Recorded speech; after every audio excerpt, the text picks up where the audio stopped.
কোরবানির তাৎপর্য মাহাত্ম্য শুনতে যে ধারাবাহিক কিছু কথা শুনে আসছিলাম,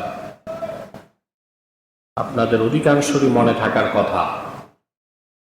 আমরা হযরত ইব্রাহিম আলাইহিস সালামের পরীক্ষার কথাগুলো শুনছিলাম, মনে আছে না আপনাদের? ওনার চূড়ান্ত এবং শেষ পরীক্ষা কোনটি বলুন তো? না, এটা আমার বলা, কিন্তু হযরত ইব্রাহিমের জীবনে চূড়ান্ত এবং শেষ পরীক্ষা ছিল কোরবানি। চূড়ান্ত এবং শেষ পরীক্ষা সেই কথাটি বুঝাবার জন্য আপনাদেরকে কয়েক পর্বে আমরা কথা শোনাচ্ছি। গত জুমাতে যে বিষয়টি আলোচনার পর আমরা ইতি টেনেছি তা হলো ওনার জীবনে কঠিনতম একটি পরীক্ষা ছিল আল্লাহ তাওহীদের পক্ষে, আল্লাহর একত্বের পক্ষে, আল্লাহর উলুহিয়াত এবং রুবুবিয়তের পক্ষে মানুষকে তিনি দাওয়াত দিয়েছেন। শিরক এবং কুফরের প্রতি মূর্তি ভেঙ্গে টুকরা করেছেন, মেসাকার করেছেন। সেজন্য হযরত ইব্রাহিমকে জ্বলন্ত আগুনে দগ্ধ করার জন্য আগুনে ফেলে দেওয়া হয়েছিল। আগুনের সামনে দাঁড়িয়ে এবং আগুনে ঝাঁপ দিয়েও হযরত ইব্রাহিম আল্লাহ তাআলার সুমহান তাওহীদের বিশ্বাস থেকে এক চুল পরিমাণ বিচ্যুত হন নাই। এই পরীক্ষায় তিনি উত্তীর্ণ হয়েছেন। সুবহানাল্লাহ। হযরত ইব্রাহিমের এই পরীক্ষাগুলোকে আল্লাহ রাব্বুল আলামিন চিরন্তন করে দিয়েছেন কোরআনের মাধ্যমে। সুবহানাল্লাহ। হযরত ইব্রাহিমের উত্তরসূরি বা অনুসারী দাবিদার পৃথিবীতে আরো আছে, ইহুদিরা, নাসারা। হযরত ইব্রাহিমের বড় ছেলে হযরত ইসমাইল আর ছোট ছেলে ইসহাক, ওনার 2 সন্তান ছিল। এই সন্তানগুলো আল্লাহ দান করেছেন ওনাকে 80 বছর বয়সের পর। সুবহানাল্লাহ। হযরত ইব্রাহিম বেঁচে ছিলেন 120 বছর। কত বছর? ফ্যানগুলো বন্ধ করে দাও। 120 বছর তিনি বেঁচে ছিলেন। খতনা করিয়েছেন 70 বছর বয়স। সন্তান আল্লাহ তাকে দিয়েছেন 80 বছর বয়সের পরে। তিনি আল্লাহর প্রশংসা করতে যে বলেছেন, আলহামদুলিল্লাহিল্লাযী ওয়াহাবা লি আলাল কিবারি ইসমাঈল ওয়া ইসহাক ইন্না রাব্বী লাসামিউদ দুআ। সকল প্রশংসা কি আল্লাহ পাকের, যিনি বার্ধক্যে আমাকে 2 জন সন্তান দান করেছেন, একজন ইসমাঈল আরেকজন ইসহাক। হযরত ইসমাঈলের উত্তরসূরি নবীকুল সম্রাট আখিরি নবী মুহাম্মদ সাল্লাল্লাহু আলাইহি ওয়াসাল্লাম হযরত ইসমাঈলের বংশধর। আর ওনার আরেক ছেলে ছিল ইসহাক। ইসহাকের ছেলে ছিল ইয়াকুব, ইয়াকুবের ছেলে ছিল ইউসুফ। হযরত ইউসুফের ভাইদের মধ্যে এক ভাই ছিল, তার নাম ছিল ইয়াহুদা। কি নাম? সেই ইয়াহুদার উত্তরসূরিরাই ইহুদি জাতি হিসেবে পৃথিবীতে প্রতিষ্ঠিত হয়েছে। কথা বুঝতেছে? আর হযরত ইয়াকুব, ওনাকে সুরিয়ানি ভাষায় বলা হতো ইসরাঈল। কি বলা হতো?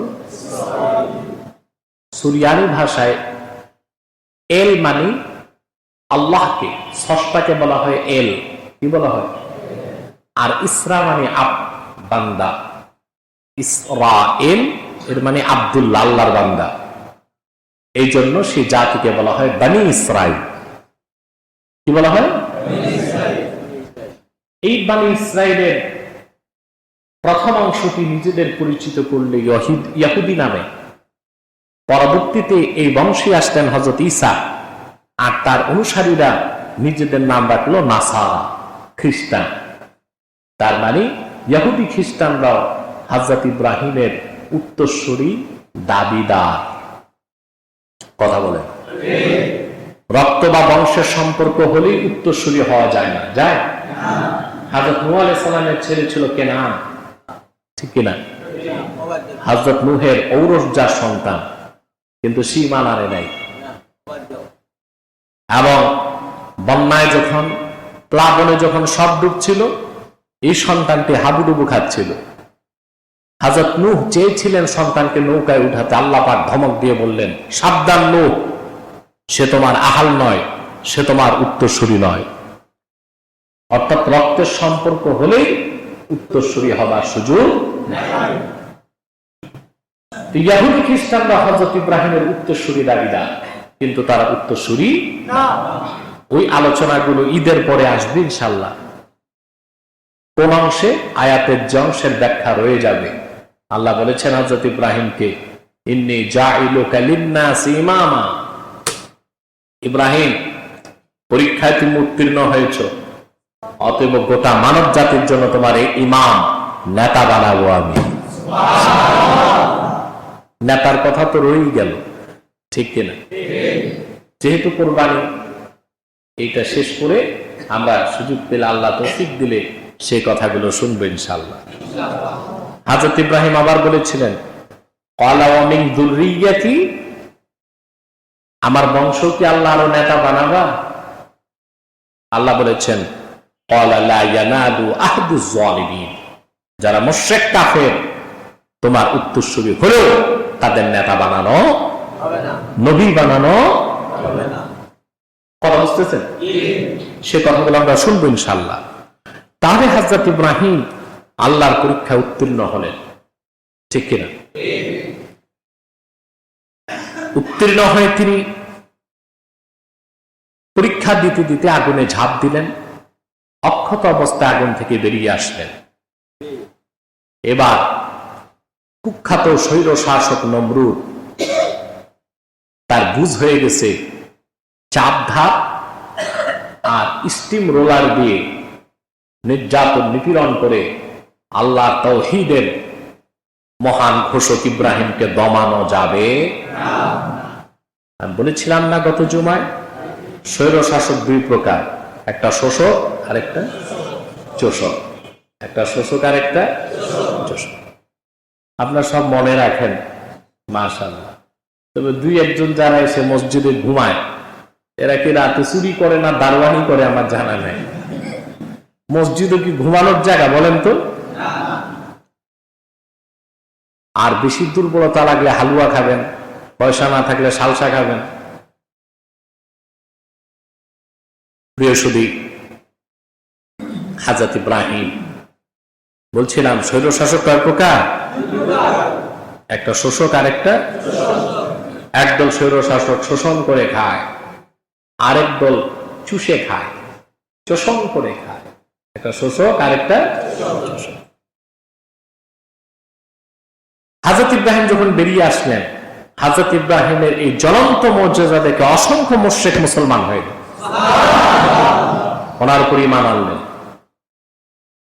প্রথম ঈমানদারদের মধ্যে ওনার ভাতিজা হযরত লূত আলাইহিস সালাম। পরবর্তীতে ওনার ভাতিজা লূতকে আল্লাহ পাক নবুয়তের নেয়ামত দান করেছিলেন। এবার নমরুদ হযরত ইব্রাহিমকে ডাকলো সংলাপে। কিসে? স্বৈর শাসকদের চরিত্র হলো যতক্ষণ নির্যাতন নিপীড়ন নিষ্পেষণ করতে পারে ততক্ষণ সংলাপ নাই, বুঝ পরামর্শ নাই, সমঝোতা নাই। মারতে থাকো, নিষ্পেষণ করতে থাকো, এক সময় জবান বন্ধ হয়ে যাবে, বিরোধিতা বন্ধ হয়ে যাবে। কিন্তু যখন নির্যাতিত মানুষের পক্ষ থেকে প্রতিবাদ হয়, তখন তারা তাদের শাসনকে টিকিয়ে রাখার জন্য সংলাপের আয়োজন করে, ঠিক কিনা? এটা প্রথমে করে না বরাবর খাইলে? কথা বলেন। কিছু আঘাতপ্রাপ্ত হলে সংলাপে তারা বসতে চায়। এটা দুনিয়ার কোরআন হাদিস পড়াশোনা করে আমি এটা দেখলাম। এর সব স্বৈর শাসকদের ইতিহাস। নমরুদ হযরত ইব্রাহিমকে আগুনে ফেলে দিয়েছে, আগুন যখন ওনাকে জ্বালাতে পারে নাই, তখন তার বুঝ হয়ে গেছে ইব্রাহিমের কাছে আছে সুপার পাওয়ার। ওর কাছে ছিল সবচেয়ে বড় পাওয়ার আগুন।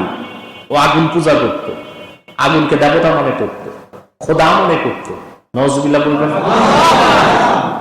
যখন দেখলো সে আগুন হযরত ইব্রাহিম খলিলের এক গাছা পশম জ্বালাতে পারে নাই, তখন সে বুঝে গেছে ইব্রাহিমের কাছে আছে সুপার পাওয়ার। অতএব তার সাথে ডেকে সমঝোতা করা যায় কিনা দেখি। ডাকছে হযরত ইব্রাহিমকে। তারপরে শুরু হলো বিতর্ক। একদিকে হযরত ইব্রাহিম আল্লাহর পক্ষে, আরেকদিকে শিরক কুফরের ঠিকাদার কুখ্যাত স্বৈর শাসক নমরুদ শয়তানের পক্ষে। আল্লাহ পাক কোরআন কারীম সূরাতুল বাকারায় 258 নম্বর আয়াতে সেই বিতর্কের কথা তুলে ধরেছেন। আল্লাহ পাক বলেন, আলাম তারা ইলাল্লাযী হাজ্জা ইব্রাহিম ফি রাব্বিহি আন আতাহুল্লাহুল মুলক। আল্লাহ বলেন, মুহাম্মদ সাল্লাল্লাহু আলাইহি ওয়াসাল্লাম, আপনি সেই ইতিহাস স্মরণ করুন, আপনার পূর্বপুরুষ হযরত ইব্রাহিমের কথা স্মরণ করুন। তিনি যখন আল্লাহর পক্ষে, আল্লাহর অবাধ্য নাস্তিক শাসক নমরুদের সাথে বিতর্কে লিপ্ত হল। কি বিতর্ক? ইয ক্বালা ইব্রাহিম রাব্বিয়াল্লাযী ইউহয়ী ওয়া ইউমীত। হযরত ইব্রাহিম বিতর্কে যে নমরুদকে বলল, নমরুদ, আমার রব হলেন তিনি যিনি জীবিত করেন আবার মৃত্যু দেন।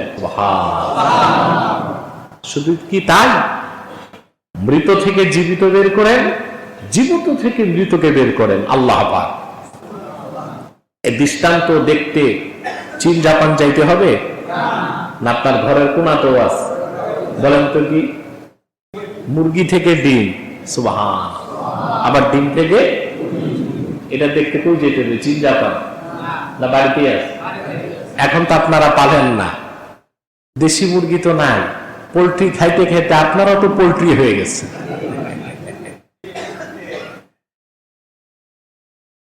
আরেকটা জিনিস কয়েকদিন দেখলাম, অন্য সময় যে পরিমাণ পোল্ট্রি মোরগ মুরগি আসে এলাকায়, কয়েক গুণ বেড়ে গেছে। এতে আমাদের ব্যর্থতা ফুটে ওঠে। আমরা মনে হয় এমন কিছু লোক আমাদের এলাকায় আছে যারা শ্রমিক, মধ্যবিত্ত, নিম্নবিত্ত, তার দুয়ারে যে গোষ্ঠীর জন্য হাত পাতবে না, ঠিক কিনা? ওই লোকগুলোই এখন পোল্ট্রি জমা করতেছে। খেতে তো হবে। এটা আমাদের ব্যর্থতা। আমরা যারা কোরবানি দিই তাদের ব্যর্থতা। আমাদের উচিত হবে দেখে দেখে বাইরের মানুষ যারা হাত পাততে পারে না তাদের কাছে গোশত পৌঁছে দিব। এতে সওয়াব দ্বিগুণ নয়, 700 গুণ পর্যন্ত বেড়ে যাবে। আমরা এগুলো খেয়াল করি না, নিজেরা খুব খাই, আত্মীয় স্বজনকে দিই, কিন্তু যারা আমাদের এলাকায় দূর থেকে এসে কাজকর্ম করছে ওদেরও হক আছে আমাদের উপর, আছে কিনা? খেয়াল রাখবেন এটা? কথা বলেন। বলছিলাম আপনার এগুলো দেখবেন কোত্থেকে? পোল্ট্রি খেতে খেতে নিজেরাই পোল্ট্রি হয়ে গেছে। মুরগি যে ডিম দেয়, আপনাদের বাচ্চারা কিছুদিন পর চিন্তা করতে পারবে না, ভাববে এটাও মনে হয় চায়না থেকে তৈরি হয়ে আসে, ঠিক কিনা? আল্লাহ পাক জীবিত থেকে মৃতকে বের করেন, আবার মৃত থেকে জীবিতকে। সুবহানাল্লাহ। হযরত ইব্রাহিম বললেন, আমার রব জীবন দেন, আমার রব মৃত্যু দেন। কুখ্যাত নমরুদ তখন বলল, ক্বালা আনা উহয়ী ওয়া উমীত, আমিও জীবন দেই মৃত্যু দেই। আল্লামা ইমাম বাগাবী তাফসীর মাআলিমুত তানজিলের মধ্যে লিখেন, নমরুদ তখন তার জেল থেকে 2 জন মৃত্যুদণ্ডপ্রাপ্ত আসামিকে ডাকল। জল্লাদকে বললে, একজনের গর্দান কেটে দাও। জল্লাদ কেটে দিচ্ছে, মরে গেছে। রইল কয়জন? নমরুদ বলে, তুমি বাড়ি যাও। সে চলে গেছে। নমরুদ বলল, ইব্রাহিম দেখলা, একজনকে হুকুম দিয়ে মৃত্যু দিলাম, আরেকজনকে ছেড়ে দিলাম, জীবন দিলাম। নাউযুবিল্লাহ। হযরত ইব্রাহিম দেখলেন এ তো আস্ত গোবর গণেশ, এর মাথায় তো গোবর ছাড়া কিচ্ছু নাই। তার কারণ জীবন দেওয়া কি মৃত্যু দেওয়া কি তাই তো বুঝে না। বিতর্ক চলছিল, কথা বলে না। তাহলে কি সব বিতর্কই খারাপ? আমাদের দেশে ঢালাও ভাবে সমালোচনা করা হয়, বিতর্কিত কথা বলা যাবে না, ঠিক কিনা? স্বার্থে লাগলে এটা বিতর্কিত। প্রশাসনের বিপক্ষে কথা, ওটা প্রশাসনের কাছে বিতর্কিত, ঠিক কিনা? সুদখোরের বিরুদ্ধে কথা বলবেন, ওটা সুদখোরের কাছে বিতর্কিত। ঘুষের বিরুদ্ধে কথা বলবেন, ঘুষখোরের কাছে বিতর্কিত। বিতর্কিত নয় কোন কথাটা। তাহলে কি বিতর্ক মানেই কি পরিত্যাজ্য, খারাপ? বিতর্ক মানেই কি নিন্দনীয়, কথা বলেন? কিছু বিতর্ক আছে নন্দিত, কিছু বিতর্ক আছে নিন্দিত, ঠিক কিনা? বিতর্ক দুই প্রকার। কয় প্রকার? এই আয়াতের ব্যাখ্যাতেই না, অন্য আয়াতের ব্যাখ্যা ইমাম রাজি তাফসীর কাবীরে লিখেছেন, এক প্রকার বিতর্ক আল জিদালু নাওআন, বিতর্ক দুই প্রকার। জিদালুন ফি তাকরিরিল হক, সত্যের পক্ষে, ন্যায়ের পক্ষে, দ্বীন ইসলামের পক্ষে বিতর্ক করা সকল নবীগণের সুন্নাত। ভালো না খারাপ? আরেকটা জিদালুন ফি তাকরিরিল বাতিল, মিথ্যার পক্ষে, শিরকের পক্ষে, কুফরির পক্ষে বিতর্ক, এটা করা কুফর। এটা সকল কাফের মুশরিকের নীতি রীতি। যেমন আমরা দেখতে পাচ্ছি হযরত ইব্রাহিম বিতর্ক করেছেন আল্লাহর পক্ষে, আর কুখ্যাত নমরুদ বিতর্ক করেছে শিরকের পক্ষে, ঠিক কিনা? একজন হকের পক্ষে বিতর্ক করেছে, আরেকজন মিথ্যার পক্ষে বিতর্ক করেছেন। নাউযুবিল্লাহ। নমরুদ বলল, আমিও জীবন দেই, মৃত্যু দেই। হযরত ইব্রাহিম ভাবলেন, আরে গর্দব তো বুঝলো না জীবন দেওয়া কি মৃত্যু দেওয়া কি। তখন হযরত ইব্রাহিম পাল্টা যুক্তি দিলেন।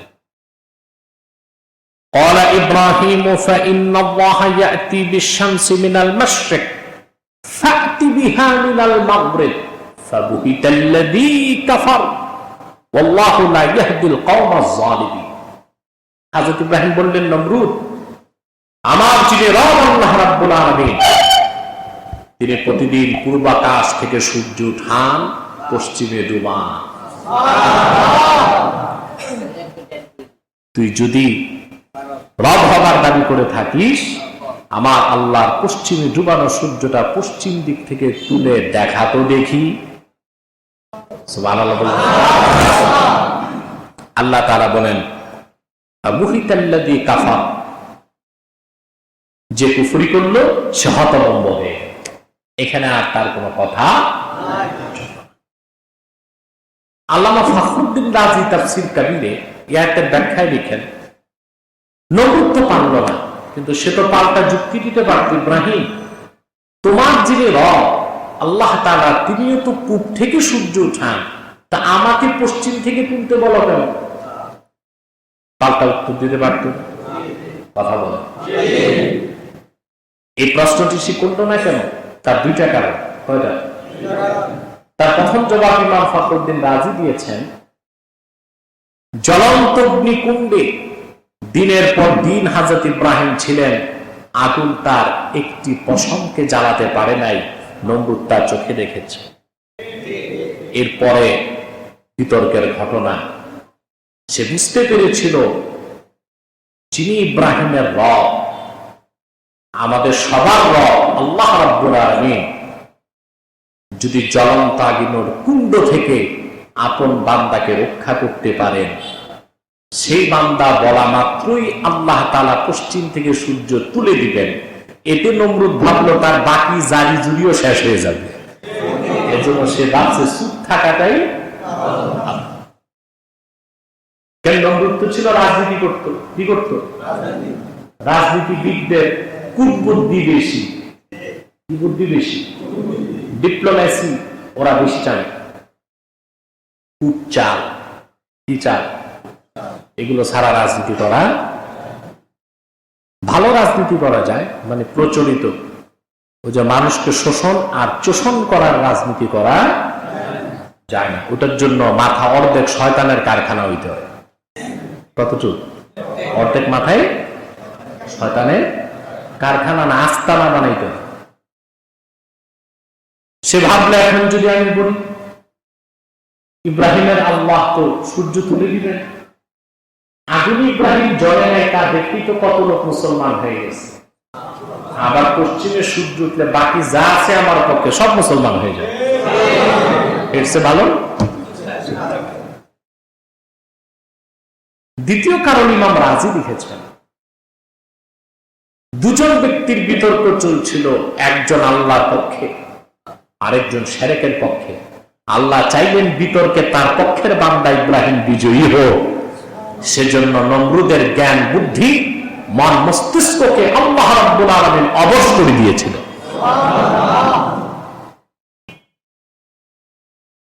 এতটুকু বুঝতে পেরেছেন? বিতর্কে জিতলেন কে? হযরত ইব্রাহিম। পরীক্ষা ছিল কিনা? কথা বলে। পৃথিবীর সবচেয়ে নিকৃষ্ট কুখ্যাত স্বৈর শাসকের সামনে দাঁড়িয়ে আল্লাহর উলুহিয়াত রুবুবিয়াতের পক্ষে হযরত ইব্রাহিম নির্দ্বিধায় দলিল যুক্তি তর্ক তুলে ধরলেন। এটাও ছিল হযরত ইব্রাহিমের পরীক্ষা। বলেন সুবহানাল্লাহ। এরপর আল্লাহর পক্ষ থেকে হযরত ইব্রাহিমকে নির্দেশ করা হলো, তুমি এবার হিজরত করো। কি করো? এ হলো মাতৃভূমি ছেড়ে দেওয়া বড় এক পরীক্ষা। সুবহানাল্লাহ। এখানে কোন পরীক্ষা? তিনি তার মাতৃভূমি ইরাকের বাবেলে প্রচন্ড শক্তি অর্জন করে ফেললেন। হযরত ইব্রাহিম নমরুদ হেরে গেছে, আগুনের অগ্নিকুণ্ডে তিনি পরীক্ষা উত্তীর্ণ হলেন, ওনার অনুসারী প্রচুর হয়ে গেছে। এখন ওনাকে বাবেলে কাজ করা ধীরে ধীরে সহজ হবে, ঠিক কিনা? কিন্তু ঠিক সেই মুহূর্তে আল্লাহর পক্ষ থেকে নির্দেশ আসলো, তুমি তোমার পরিবার পরিজন নিয়ে হিজরত করো। কোথায়? কেনান। কোথায়? যাকে আপনারা বলেন কেনান, নামটি হলো কি? কেনান। এটা বর্তমান ফিলিস্তিনে। কোথায়? ফিলিস্তিন বেল্টের মধ্যে কেনান, যার এক পাশে মিশর, আরেক পাশে কেনান, মাঝখানে বাহার কাল জুম সমুদ্র, যার প্রশস্ততা প্রায় 10 মাইল। কত মাইল? আল্লাহ হুকুমে হযরত ইব্রাহিম চলে গেলেন, হিজরত করলেন। কেনানে যাবার পথে তিনি মিশর হয়ে গেলেন। কি হয়ে? ওনার প্রথম স্ত্রীর নাম সারা। কি নাম? সারা। মিশরে যাওয়ার পর মিশরের বাদশাহ ওনাকে উপঢৌকন দিলেন হযরত হাজেরা। হযরত হাজেরা ওনার দ্বিতীয় স্ত্রী। ওনার তৃতীয় স্ত্রী আরেকজন ছিল, এটা আপনাদের জানা নেই। ওনার নাম ছিল কোতায়বা। কি নাম? বলেন তো হযরত ইব্রাহিমের কয় স্ত্রী ছিল? অধিকাংশ মানুষ জানে 2 স্ত্রী। ওনার মোট স্ত্রী ছিল কয়জন? 3 জন। তৃতীয় স্ত্রীর নাম কি? কোতায়বা। কোতায়বা বিনতু বনি কায়নুকা, যা তাফসীরুল কবির, তাফসীর মাআলিমুত তানজিলে ইমাম বাগাবী রাহমাতুল্লাহ উল্লেখ করেছেন। সেই স্ত্রীর ঘরেই পরবর্তী উত্তরসূরি ছিলেন হযরত আইয়ুব আলাইহিস সালাতু ওয়াস সালাম। স্ত্রীর ঘরে ফার্স্ট জেনারেশন না, পরবর্তী, অনেক পরে। বুঝতেছেন? মিশর থেকে তিনি যে ইতিহাস শুরু করেছি তা দিনের পর দিন পার হয়ে যাবে, শেষ করা যাবে। কিন্তু তার বিষয়টি বুঝাচ্ছি। বুঝতে পারছি? এটা কোরআন কারীমের তার্জ। বেহুদা অনেক লম্বা করা কথা, কাজের কাজ কিছুই হয় না। এই কোরআন আল্লাহ নাজিল করছেন 30 পারা, 90 পারা তো নাজিল করতে পারতেন। কথা বলে তাতে কষ্ট হইত না মানুষের? মুখস্থ করা কঠিন হইত? নিয়ে চলতে কয়েকটা উট লাগতো আমাদের। কোরআন কারীম মাথায় নিয়ে 90 পারা চলতে হতো উঠে বসে। কিন্তু 30 পারাতেই আকাশের কথা, জমিনের কথা, ভুলকের কথা, ভুলকের কথা, জিনের কথা, মানুষের কথা, 18,000 মাখলুকাতের কথা, ইহকালের কথা, পরকালের কথা, সব কথা তিনি বলে দিয়েছেন। এই জন্য আল্লাহ পাকের তাজ হলো যেখানে যতটুকু দরকার ততটুকু। কথা বুঝতে পারছেন? সুবহানাল্লাহ। মিশর থেকে হযরত ইব্রাহিম চলে আসতেন কেনান। এখানে আসার পর হিজরত করলেন, মাতৃভূমি ত্যাগ করলেন, বসবাস করতে লাগলেন। সন্তান হয়ে গেল হযরত ইসমাইল, সন্তান হলো ইসহাক, 2 জন সন্তান। বড় সন্তান হিসেবে হযরত ইসমাইলের প্রতি ছিল তার অগাধ ভালোবাসা। এমন সময় আল্লাহর পক্ষ থেকে আসলো তার আরেকটি পরীক্ষা। আল্লাহ পাক নির্দেশ করলেন, ইব্রাহিম তুমি তোমার স্ত্রী হাজের আর সন্তান ইসমাইলকে রেখে আসো মক্কায়।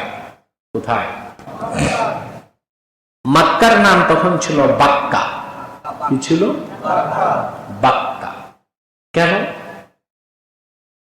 এটা মুফাসসিরগণ তাফসীরের মধ্যে লিখেছেন, লিআন্নাহা তাবুক্কু আ'নাকাল জাবাবিরা। সুবহানাল্লাহ। গোটা পৃথিবীর রাজধানী হলো মক্কা। রাজধানী কি? কেন রাজধানী? নবী কুল সম্রাট আখিরুল নবী মুহাম্মদ সাল্লাল্লাহু আলাইহি ওয়াসাল্লামের জন্মস্থান হবে মক্কা। সেজন্য মক্কাই ভূপৃষ্ঠের সর্বশ্রেষ্ঠ উত্তম জায়গা এবং গোটা ভূপৃষ্ঠের রাজধানী হলো মক্কা। আর তার নাম ছিল বাক্কা লিআন্নাহা তাবুক্কু আ'নাকাল জাবাবিরা। পৃথিবীর যখনই কোনো অত্যাচারী শাসক মক্কায় ঢুকতে চেয়েছে, মক্কা আল্লাহর কুদরতে তার ঘাড় ভেঙে দিয়েছে। এজন্য বাক্কা ইয়াবুক্কু, তাবুক্কু থেকে জায়গার নাম হলো কি? বাক্কা। কি নাম হলো? সুবহানাল্লাহ বলবেন। আবার আরেকটা আলোচনায় ইন্টারনেটে ইউটিউবে দেখতে পাবেন যে কোরআনের ভাষা আরবি কেন? কোরআন ভাষা আরবি। তার জবাব সেখানে দিয়েছি আমি, ডকুমেন্টারি। একটি দেশে অনেক ভাষা থাকে। বাংলাদেশে উপজাতিদের একটা ভাষা, নোয়াখালীর একটা ভাষা, বরিশালের, চট্টগ্রামের, সিলেটের, উত্তরবঙ্গের, ঠিক কিনা? পার্থক্য আছে না? কিন্তু সারা দেশের প্রশাসনিক ভাষা শুদ্ধ বাংলা ভাষা, ঠিক কিনা? ঢাকায় যেই প্রশাসনিক ভাষা বিশুদ্ধ বাংলা, সারা দেশের প্রশাসনিক ভাষা তো সেটাই। কথা বলেন। রাজধানীর ভাষা সবার ভাষা। মক্কা হলো উম্মুল কোরা। সুবহানাল্লাহ। মুহাম্মদ সাল্লাল্লাহু আলাইহি ওয়াসাল্লামের জন্মস্থান মক্কা, সারা পৃথিবীর রাজধানী। সেজন্য এই কোরআন শুধু আরববাসীর জন্য আসে নাই, গোটা বিশ্ববাসীর জন্য এসেছে। সেজন্য রাজধানী আরবের ভাষা আরবিতে কোরআন নাজিল হয়েছে। ঠিক কিনা? নাম ছিল বাক্কা। কি নাম? সুবহানাল্লাহ। নূর নবী মুহাম্মদ সাল্লাল্লাহু আলাইহি ওয়াসাল্লামের সম্মানে মুহাম্মদ সাল্লাল্লাহু আলাইহি ওয়াসাল্লামের নাম মুহাম্মদ নামের প্রথম অক্ষর মিম দিয়ে বাক্কার নাম পরিবর্তন করে আল্লাহ করে দিলেন মক্কা। আল্লাহ বললেন, যাও সেখানে ইসমাইলকে রেখে আসো, হাজেরাকে রেখে আসো। সুবহানাল্লাহ। মহানবী আসবেন মহানগরীতে। আসছি বিশ্বনবী মুহাম্মদ সাল্লাল্লাহু আলাইহি ওয়াসাল্লামের আগমনের বিশ্ব মঞ্চ মক্কা নগরীর গোড়াপত্তন করতে আল্লাহ নির্বাচন করলেন নবীগণের সরদার, অন্যতম সরদার, শ্রেষ্ঠ নবীদের একজন, মুসলিম জাতির জনক হযরত ইব্রাহিম খলিলকে বলেন সুবহানাল্লাহ। সেই পবিত্র মহানগরী মক্কা গোড়াপত্তন চলে গেলেন তিনি হযরত ইসমাইলকে নিয়ে। হযরত ইসমাইল তখন কোলের শিশু। হযরত হাজেরাকে, এই যে আপনারা যারা হজ করেছেন দেখেছেন, কাবা ঘরের পাশেই সাফা মারওয়া, কাবা ঘরের চারপাশেই পাহাড়, দেখছেন না? এই উপত্যকাটার নাম ফারান উপত্যকা। কি নাম? ফারান। এখানে হযরত ইব্রাহিম আসলেন, স্ত্রীর হাতে একটি পোটলায় খেজুর দিলেন, চামড়ার মশকে পানি দিলেন, দুগ্ধজাত ছোট্ট শিশু সন্তান হযরত ইসমাইলকে হযরত হাজেরার কোলে দিয়ে তিনি চলে যাচ্ছেন। সহিহ বুখারীতে এসেছে, ফানাদাত উম্মু হাজার উম্মু ইসমাইল, হযরত ইসমাইলের মা অর্থাৎ হযরত হাজেরা তিনি ডাক দিলেন, ইব্রাহিম।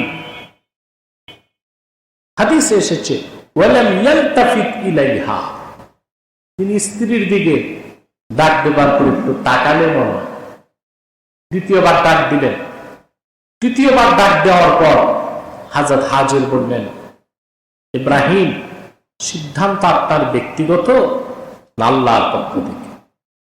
হযরত ইব্রাহিম বললেন, হাজের, ইব্রাহিম তার জিন্দেগিতে ক্ষুদ্রাতি ক্ষুদ্র কোনো কাজও তার রবের, তার মালিকের অনুমতি ছাড়া করে না। হযরত ইসমাইল তখন বললেন, হযরত ইসমাইলের মা হযরত হাজেরা তখন বললেন, তাহলে আমিও সন্তুষ্ট চিত্তে এই জনমানব শূন্য নীরব নির্জন মরুভূমির জীবনকে বেছে নিলাম। কথা খুব খাটো করে দিচ্ছি আমি। কয়েকদিন পর শুষ্ক খেজুর ফুরিয়ে গেল, চামড়ার মশকের পানি শেষ, প্রচন্ড গরম আর মরুভূমির উত্তাপ। হযরত ইসমাইলের মায়ের প্রচন্ড তৃষ্ণা লেগেছে। কোলের শিশু হযরত ইসমাইল, মা পানি পান করছেন না, তিনিও দুধ পাচ্ছেন না, তৃষ্ণায় ছটফট করছে। হযরত হাজেরা লক্ষ্য করে দেখলেন সাফা পাহাড়ে পানির মতো কি যেন ঝকঝক করছে। আপনারা যারা সাফা মারওয়াতে সাই করেছেন দেখেছেন, এখন আর দেখা যায় না। সৌদি সরকার গ্লাস দিয়ে বন্ধ করে দিয়েছে, কিন্তু একেবারে উপরে উঠলে এখনো দেখা যায় সেই হাজার হাজার বছর আগের কালো পাথর এখনো দেখা যায়। সাফাতেও আছে, মারওয়াতেও আছে। পানির মতো দেখে হযরত হাজেরা সন্তানকে রেখে দৌড়ে গেলেন, যে দেখেন না পানি না পাথর। ওখানে দাঁড়িয়ে তাকালেন মারওয়ার দিকে, দেখলেন পানির মতো দেখা যায়, সেখান থেকে দৌড় দিলেন, আসলেন মারওয়া। এভাবে পানির সন্ধানে সাফা থেকে মারওয়া, মারওয়া থেকে সাফায় তিনি 7 বার দৌড়ালেন। আল্লাহ পাক তার বান্দির এই দৌড়টাকে কিয়ামত একটি ইবাদতের রূপ দিয়ে দিলেন।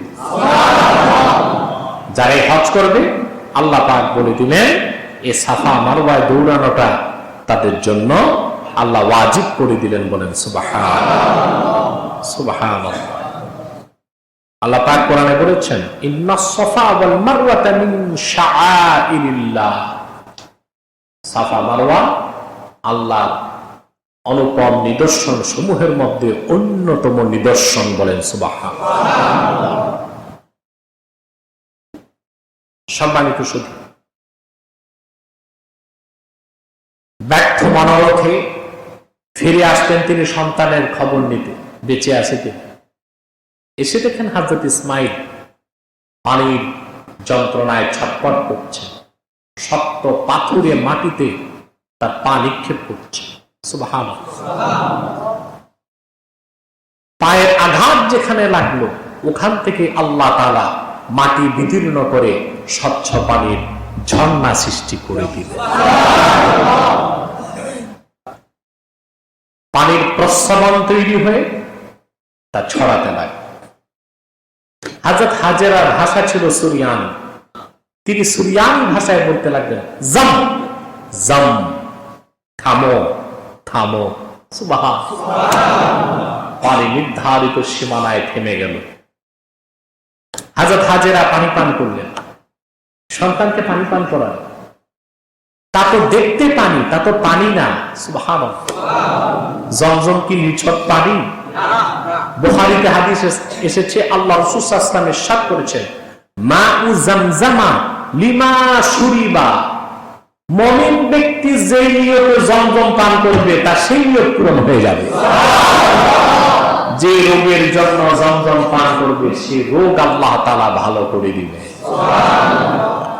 পৃথিবীতে অনেক আল্লাহর বান্দা প্রত্যক্ষ করেছে, দুরারোগ্য ব্যাধি নিয়ে কাবার সামনে দাঁড়িয়ে জমজম পান করেছে, আল্লাহ তার রোগ ভালো করে দিয়েছে। মা উজামজানা লিমা শুরিবা, যে জন্য জমজম পান করা হবে, যে রোগের জন্য, আল্লাহ তাআলা সেই রোগকে ভালো করে দিবে। খাদ্যের মধ্যে 6টা জিনিস থাকে। কয়টা? এগুলো জানেন আপনারা, আমি আগে বহুবার বলেছি। প্রোটিন, শর্করা, আমিষ, লবণ, পানি, ভিটামিন, এগুলো আছে না? একে বলা হয় মিনারেল ফুড। কি বলে? খাদ্যের 6টা বৈশিষ্ট্য থাকে। আল্লাহ পাক জমজম পানির প্রতিটি ফোঁটায় খাদ্যের 6টা গুণ রেখে দিচ্ছে। কারণ পানি তো পানি না, নবীর সন্তান নবীর পায়ের আঘাতে যেই পানি এসেছে সেটা তো মুতাবাররাক পানি, বরকতের পানি। ঠিক কি? তিনি পানি পান করলেন, সন্তান পানি পান করলেন। সিরাতের কিতাবে এসেছে, ইতিহাসের কিতাবে এসেছে, এই ফারান উপত্যকার পাশ দিয়ে ইয়ামানের একটি সম্ভ্রান্ত কবিলা ছিল, তার নাম জুরহাম। কি নাম? এই জুরহাম কবিলার একদল লোক পথ হারিয়ে দিক বিদিক শূন্য অবস্থায় ঘুরছিল।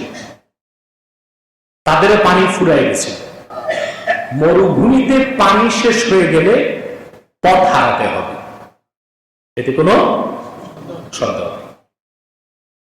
এখন পানি শূন্য, পথ হারা জুরহাম কবিলার সম্ভ্রান্ত কিছু নেতা পানি সন্ধান করছে। এমন সময় দেখলো ঠিক সাফা মারওয়ার চারপাশে আকাশে পাখি উঠছে।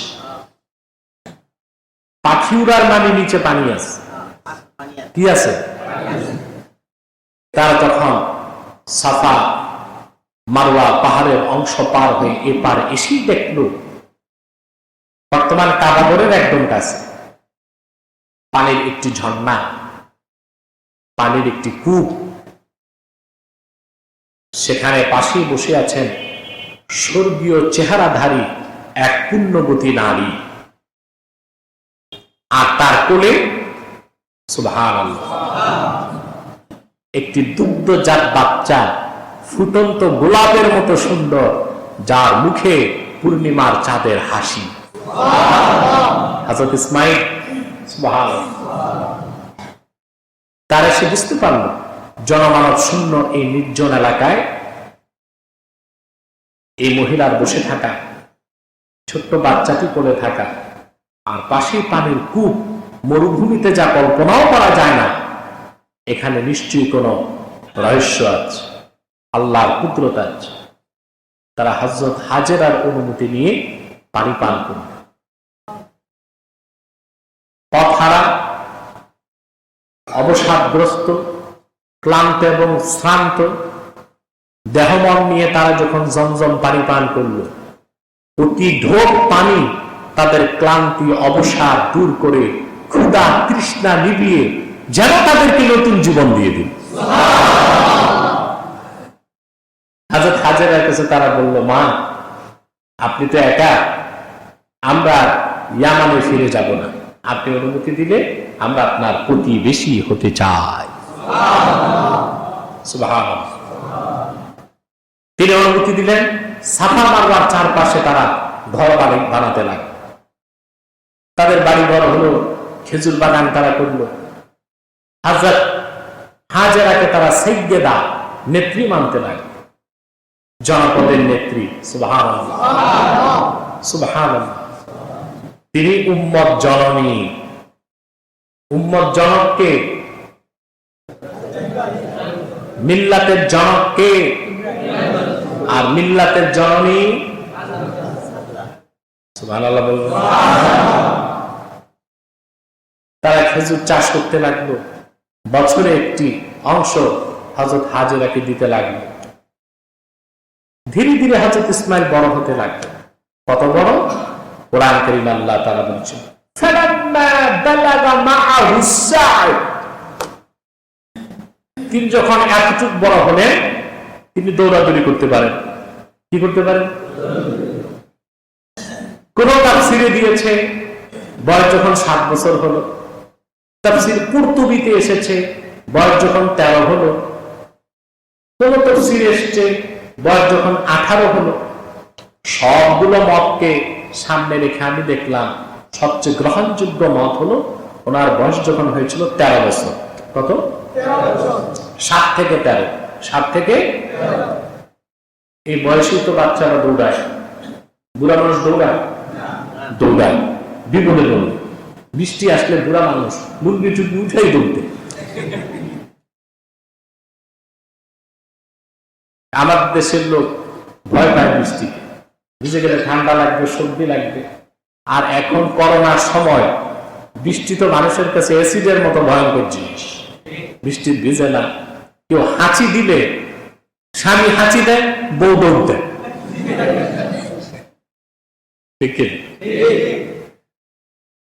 বউ হাঁচি দেয়, তার বউ দৌড় দেয়। হাসর ময়দানে যে কি হবে আল্লাহ এখনই দেখায় দিচ্ছে। দুনিয়ায় কেউ কারো না। কেউ কারো কথা বলে আল্লাহ বলেছেন না, হাসরে স্ত্রী, পরিজন, সন্তান সব মানুষকে ছেড়ে পালাবি, কেউ কারো পরিচয়। আহা, মানুষ দিনের পর দিন ওয়াজ করলো, এটা বুঝতো না, কিন্তু আল্লাহ তাআলা প্র্যাকটিক্যাল দেখায় দিচ্ছেন হাসর কি হবে। কথা বলেন না?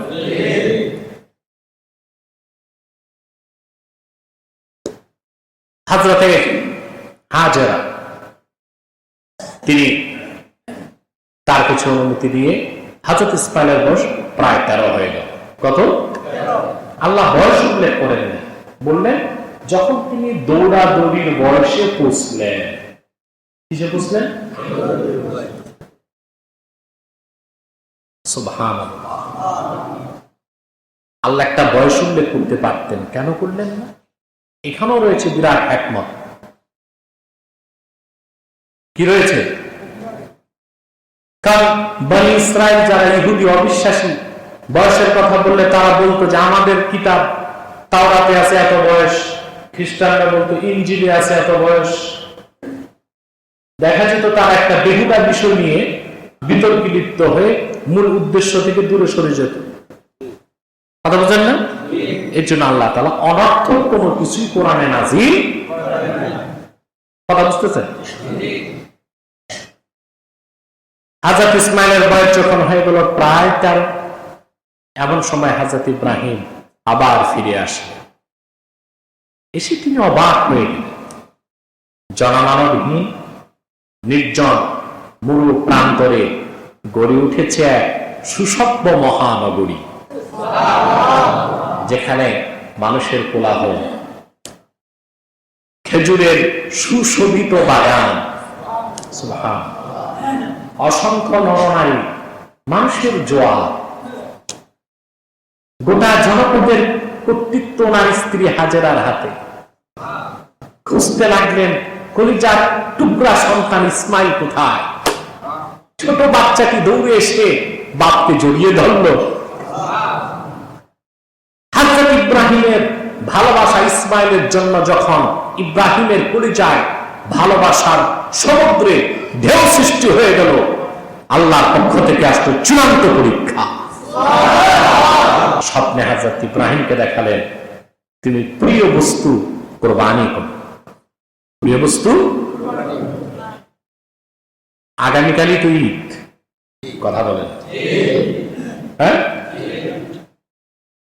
আমরা এই চূড়ান্ত পরীক্ষা কালকেই শুনবো ইনশাআল্লাহ।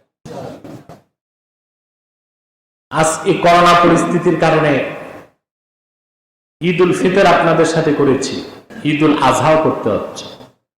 গভর্নমেন্টের নির্দেশ, ঈদগাহে কোনো নামাজ হবে না। আর আলহামদুলিল্লাহ আমি যেখানে নামাজ পড়াই কেন্দ্রীয় ঈদগাহ গজারিয়াতে, বাংলাদেশের 10টি বড় ঈদগাহের একটি। জামাত চলাকালীন ঢাকা চট্টগ্রাম রোড আধা কিলোমিটার বন্ধ থাকে, দুই পাশ। এত লোকজন জমা হয়ে যায়, সেখানে নামাজ পড়াতে গেলে পুলিশ প্রশাসন সাংবাদিক সব খেলে যাবে, ঠিক কিনা? যেহেতু আপনাদের পাশেই আছি, কালকে সে চূড়ান্ত পরীক্ষার কথা আমি বলবো। মাঝখানে যে কথাটি চলে আসছে তা আগে বলে দিচ্ছি, কারণ কালকে সেই কথা বলার সুযোগ নাই। হযরত ইব্রাহিম আসলেন, আসার পরে আল্লাহ রাব্বুল আলামিন হযরত ইব্রাহিমকে বললেন, ইব্রাহিম তুই আমার ঘর নির্মাণ করো। কি নির্মাণ করো? ঘর কোথায় নির্মাণ করবে? আল্লাহ পাক বলেন, আমি আমার ঘর কোথায় নির্মাণ করবে ইব্রাহিম সে জায়গা নির্ধারণ করে দিলাম। আল্লাহ তাআলা তাফসীর কিতাবে এসেছে সরাসরি জিবরিল আমিনকে প্রেরণ করে কাবা ঘরের জায়গা দেখায় দিলেন যে এটাই কাবা। কাবা ঘরের প্রথম নির্মাতাকে বলেন তো? জিবরিল। কার জন্য নির্মাণ করছেন? আদমের জন্য। তাফসীর মাআলিমুত তানজিল এসেছে হাজ্জ আদম 40 হাজ্জা বিল মাশই, হযরত আদম পায়ে হেঁটে 40 বার হজ করেছে। কতবার? সুবহানাল্লাহ বলবেন। পায়ে হেঁটে। তখন জান্নাতের একটি বড় ইয়াকুত পাথর এই কাবা ঘরের জায়গায় স্থাপন করা ছিল। সেখানে এসে হযরত আদম আল্লাহর জন্য তোয়াফ করতেন, হজ করতেন, ইবাদত করতেন। নূহের বন্যার সময় আল্লাহ তা আকাশে উঠায় নিয়েছিলেন। ইব্রাহিম খলিলের মাধ্যমে দ্বিতীয়বার নির্মাণ করালেন, কাবা ঘরের জায়গা নির্ধারণ করে দেওয়া হল। সুবহানাল্লাহ। হযরত ইসমাইলকে নিয়ে তিনি কাবা ঘর নির্মাণ করতে লাগলেন। পাহাড় থেকে পাথর কেটে কেটে আনতে লাগলেন, একটি পাথরের সাথে আরেকটি জোড়া দিতে লাগলেন। কাবা ঘরের উচ্চতা যখন বেড়ে গেল, হাত আর পৌঁছে না, হযরত ইব্রাহিম যে পাথরের উপর দাঁড়িয়েছিলেন, যাকে মাকামে ইব্রাহিম বলা হয়, সেটাকে আল্লাহ পাক হযরত ইব্রাহিমের জন্য মুসাক্খার করে দিলেন। তিনি উঠতে চাইলে উপরে লিফটের মতো উপরে উঠত, তিনি নামতে চাইলে নেমে যেত। সুবহানাল্লাহ। কাবা ঘরের পাশে আজও সোনালী জালির ভিতরে সেই পাথর রাখা আছে। ভালো করে তাকালে দেখা যায় সেই পাথরে আজও হযরত ইব্রাহিমের পায়ের ছাপ লেগে আছে। কথা বুঝতে পেরেছেন? কাবা ঘর নির্মাণ হয়ে গেল। এমন সময় তাফসীর মাআলিমুত তানজিল এসেছে ফাসাহা আবু কুবাইস। কাবা ঘরের পাশেই একটা পাহাড় আছে আবু কুবাইস। এই পাহাড় চিৎকার দিয়ে হযরত ইব্রাহিমকে ডাক দিল। এই পাহাড় হলো উম্মুল জিবাল, পৃথিবীর সব পাহাড়ের মা। হাদিসে এসেছে রাসূলুল্লাহ সাল্লাল্লাহু আলাইহি ওয়াসাল্লাম ইরশাদ করেছেন আউয়ালু জাবালি খালাকাহুল্লাহু ফিল আরদি আবা কুবাইস। পৃথিবীতে আল্লাহ তাআলা প্রথম যে পাহাড় তৈরি করেছেন তা হলো আবু কুবাইস পাহাড়। সে পাহাড় মক্কায়। কোথায়? এই পাহাড় হযরত ইব্রাহিমকে ডাক দিল, তিনি আসলেন। আবু কুবাইস তখন হযরত ইব্রাহিমকে বললেন, আল্লাহর খলিল, আল্লাহর পক্ষ থেকে একটি আমানত আমার কাছে দেওয়া আছে, এটা আপনি বুঝে নিলে আমার দায়িত্ব শেষ। সেখানে যে হযরত ইব্রাহিম পেলেন এই হাজরে আসওয়াদ, কালো পাথর, এটাকে আল্লাহর হুকুমে নিয়ে তিনি কাবা ঘরের এক কোণে স্থাপন করে দিলেন। যে কোণ থেকে আমরা তাওয়াফ শুরু করি, যেখানে সে তাওয়াফ শেষ হয়। বলেন সুবহানাল্লাহ। কথা বুঝতেছেন? কাবা ঘর নির্মাণ হয়ে গেল। এইবার পিতা পুত্র দুজন হাত তুলে আল্লাহর কাছে দোয়া করলেন, রব্বানা তাকাব্বাল মিন্না ইন্নাকা আনতাস সামিউল আলিম ওয়া তুব আলাইনা ইন্নাকা আনতাত তাওয়াবুর রহিম। আয় আল্লাহ, আমাদের উভয়ের পক্ষ থেকে তুমি এই নির্মাণকে কবুল করো। তুমি হচ্ছ সর্ববিষয়ে অবগত, সবকিছু তুমি দেখো। আচ্ছা বলেন তো, কাবা ঘর নির্মাণ করছেন পিতা পুত্র নিজেদের জন্য না আল্লাহর জন্য? আবার আল্লাহর কাছে আকুতি করতেছে কবুল করো। করছেন আল্লাহর জন্য, আবার কবুল করার প্রশ্ন কেন? তাতে বোঝা যায় আল্লাহর দ্বীনের জন্য কাজ করে মনে করবেন না অনেক কিছু করে ফেলছেন। যা কিছু করলেন তা মালিক কবুল করলেন কিনা সেটাই হলো মূল বিষয়। ঠিক কিনা? হ্যাঁ, কাবা ঘর নির্মাণ হয়ে গেল। এবার আল্লাহ পাক হযরত ইব্রাহিমকে ডাক দিয়ে বললেন, ওয়াআযযিন ফিন নাসি বিল হজ্জ। এবার ইব্রাহিম, তুমি মানুষের কাছে আমার পক্ষ থেকে হজ করার নির্দেশ এলান করো। সুবহানাল্লাহ। ইয়াতুকা রিজালান ওয়া আলা কুল্লি দামির ইয়াতিনা মিন কুল্লি ফাজ্জিন আমিক। তোমার কিছু মানুষগুলো আসবে হজ করতে এই কাবায় পায়ে হেঁটে, আর সফরে ক্লান্ত জীর্ণ শীর্ণ উটের পিঠে বসে পৃথিবীর দূরবর্তী জায়গা সমূহ থেকে। সুবহানাল্লাহ। এই ঘোষণায় হযরত ইব্রাহিম দিয়েছেন পাহাড়ের উপর দাঁড়িয়ে। হযরত ইব্রাহিমের এই আহ্বান, এই ডাক, হজের জন্য তিনি যখন ডাক দিলেন, আত্মার জগৎ থেকে আত্মাগুলো জবাব দিয়েছে লাব্বাইক আল্লাহুম্মা লাব্বাইক। যে আত্মা একবার জবাব দিয়েছে সে একবার হজ করতে পেরেছে, যে 10 বার জবাব দিয়েছে সে 10 বার হজ করেছে, যে 40 বার জবাব দিয়েছে সে 40 বার হজ করেছে, যে 50 বার জবাব দিয়েছে 50 বার হজ তার নসিব হয়ে গেছে। সুবহানাল্লাহ। এই হজকে আল্লাহ পাক ফরজ করে দিয়েছেন ধনীদের উপর। কাদের উপর? গতকাল হজ হয়ে গেছে, ঠিক কি? ধনী ব্যক্তিদের উপর আল্লাহ তাআলা হজকে ফরজ করেছেন। সেই হজের আল্লাহ তাআলা বলেছেন, ওয়ালিল্লাহি আলান নাসি হিজ্জুল বাইত মান ইসতাতা ইলাইহি সাবিলা। মানুষের উপর হজকে ফরজ করা হয়েছে, কাবা ঘরের হজকে, সেই সব মানুষের উপর কাবা ঘর পর্যন্ত পৌঁছার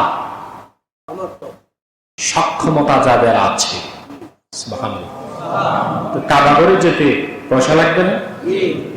এই আয়াতের উপর নির্ভর করে মুফাসসিরগণ বলেন, চাকরি বাকরি করতে যেও কারো যদি সুযোগ হয় হজ করার, হজ আদায় হবে, হজ আদায় হবে। কোন মানুষকে যদি জিনে উঠায় নিয়ে যায় মক্কায়, কথা বলেন, সে যদি হজ করে তারও হজ আদায় হবে। বৈধ সকল পদ্ধতিতে হজ করলে হজ আদায় হবে। এই হজ ধনীদের উপর আল্লাহ তাআলা ফরজ করেছেন। আর রাসূল করিম সাল্লাল্লাহু আলাইহি ওয়াসাল্লাম এই হজকে ইসলামের একটা ভিত্তি হিসেবে নির্ধারণ করেছেন। বুখারীতে হাদিস হচ্ছে, আল্লাহ রাসূল সাল্লাল্লাহু আলাইহি ওয়াসাল্লাম ইরশাদ করেছেন, বুনিয়াল ইসলামু আলা খামস। ইসলামের ভিত্তি হলো 5টি। শাহাদাতি আল্লা ইলাহা ইল্লাল্লাহ ওয়া আন্না মুহাম্মাদার রাসূলুল্লাহ। তার প্রথম ভিত্তি হলো কালেমা, এই কথা সাক্ষী দেওয়া আল্লাহ এক, আল্লাহর কোনো শরীক নাই, এবং এই কথা সাক্ষী দেওয়া মুহাম্মদ সাল্লাল্লাহু আলাইহি ওয়াসাল্লাম আল্লাহ বান্দা এবং সর্বশ্রেষ্ঠ সর্বশেষ নবী ও রাসূল। ওয়া ইকামুস সালাত, নামাজ প্রতিষ্ঠা করা, যাকাত দেওয়া, রমজানে রোজা রাখা। চতুর্থ ভিত্তি হজ করা। কি করা? যাদের উপর হজ ফরজ তাদের উপর হজ করতে হবে ফাওরান। আপনার উপর এই বছর হজ ফরজ, আপনি রেখে দিবেন, 10 বছর পরে হজ করবেন, গুনাহ হবে আপনার। বিত্তারাখি, হজ ফরজের পর যত বছর দেরি করবেন তত বছর আপনি গুনাহগার হবেন। পৃথিবীতে আমাদের দেশের লোক দেরিতে হজ করতে যায়, একদম বুড়া হয়ে দাঁত 32টা 16টা পড়ে গেছে, মেরুদণ্ড বাঁকা হয়ে গেছে, উঠতে বসতে 6 বার অজু ভাঙে, কথা বলেন, হ্যাঁ? এইরকম মানুষ প্লেনে উঠার পর বুঝে না প্লেনে উঠছে না মুড়ির টিনে উঠছে, বুঝেও না, এত হুশ জ্ঞান চলে যায়, তখন যায় হজ করতে। এই লোকটা না নিজে হজ করলো, না আরেকজনের শান্তিতে করতে। হজ সবচেয়ে কঠিন ইবাদত। কোন ইবাদতে আল্লাহর কাছে সাহায্য চাইতে হয় না যে আল্লাহ ইবাদতটা সহজ করে দাও। হজের ক্ষেত্রে রাসূলুল্লাহ সাল্লাল্লাহু আলাইহি ওয়াসাল্লাম দোয়া শিক্ষা দিয়েছেন। হজের নিয়ত করি বান্দা আল্লাহর কাছে বলবে, ওয়ায়াসসির হালি ওয়া তাকাব্বালহা মিন্নি, আল্লাহ হজের নিয়ত করছি, তুমি হজটা আমার জন্য সহজ করে দাও। সেই কঠিন ইবাদত আমরা করতে যাই, আমাদের বাংলাদেশি মানুষের ডেট এক্সপায়ার হওয়ার পরে, ঠিক না? ডেট এক্সপায়ার হয়ে যায়, বাকি এই মাল আর কোথাও চলে না, এই লোকটা ইহরাম লাগায় হজ করতে যাবে। হজ করবেন জোয়ানকালে, করবেন না ইনশাআল্লাহ? তিরমিজির হাদিস, রাসূলুল্লাহ সাল্লাল্লাহু আলাইহি ওয়াসাল্লাম ইরশাদ করেছেন, আমার উম্মতের ধনীদের উচিত প্রতি 5 বছরে একবার হজ করা। 5 বছরে একবার। সুবহানাল্লাহ। আল্লাহ তাআলা ধনীদেরকে তৌফিক দান করুন। যারা পারেন উমরার নিয়ত করে রাখবেন, রমজানে একবার উমরা করে আসবেন, তৌফিক হলে আল্লাহ হজ করার যদি তৌফিক দেন হজ করবেন, ঠিক কিনা? এই হজের যে মহান কাজ, সেটা হযরত ইব্রাহিমের পরীক্ষারই একটি ফসল, বলেন সুবহানাল্লাহ। চূড়ান্ত এবং শেষ পরীক্ষা কালকে আমরা আলোচনা করব। আপনাদের অবগতির জন্য জানাচ্ছি, ঈদের নামাজ মসজিদেই হবে ইনশাআল্লাহ। আর সময় নির্ধারণ করেছি আমরা সকাল 8টায়। আপনারা আসবেন কয়টায়? 8:45 নাকি? দেন আফসোস, অর্ধেক লোক তো ফজর নামাজ পড়ে, ঈদের নামাজ পড়ে, ফরজ নামাজ। তো যারা ফজর নামাজ পড়ে তাদের ঈদের নামাজ 8টায় হোক আর 7টায় হোক আর 6টায় হোক, কষ্ট হবে? তাড়াতাড়ি ঈদের নামাজ পড়লে কষ্ট কাদের? নামাজির না বেনামাজি? বেনামাজি। তো যে বেনামাজি ফজর পড়ে নাই, এইরকম লোক যদি ঈদের নামাজ না পায়, তাতে তো আমার আফসোস নাই, আপনাদের আফসোস হলে হইতে পারে। 8টায় জামা, 7টার পর মসজিদে চলে আসবেন, যেন আমরা যথা সময়ে নামাজ শুরু করতে পারি। আর আপনারা পর্যাপ্ত বিছানা নিয়ে আসবেন, তারা যারা দেরিতে আসবেন, কারণ রোডে দাঁড়াতে হতে পারে। আল্লাহ পাক তৌফিক দান করুন। ওয়াখির দাওয়ানা আলহামদুলিল্লাহি রাব্বিল আলামিন। আসসালামু আলাইকুম ওয়া রাহমাতুল্লাহি তাআলা ওয়া বারাকাতুহু।